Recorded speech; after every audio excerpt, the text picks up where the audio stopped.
Mas gusto mo bang maubos ang leave credits mo o ang emergency fund mo?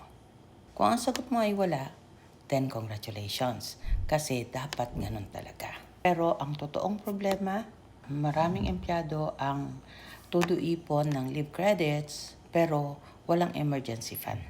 Kapag nagkasakit, na aksidente, o may emergency, ubos ang leave credits, tapos sunod na rin ang savings. So, paano na ngayon? Kaya habang kaya mo pang kumita, huwag lang mag-ipon ng leave credits.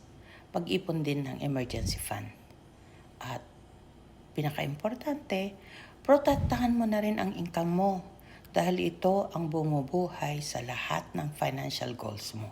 Dapat tayong magtrabaho, mag-ipon ng leave credits, pero napaka-importante, umpisan na natin ang ating financial protection. Tandaan, leave credits can buy you time.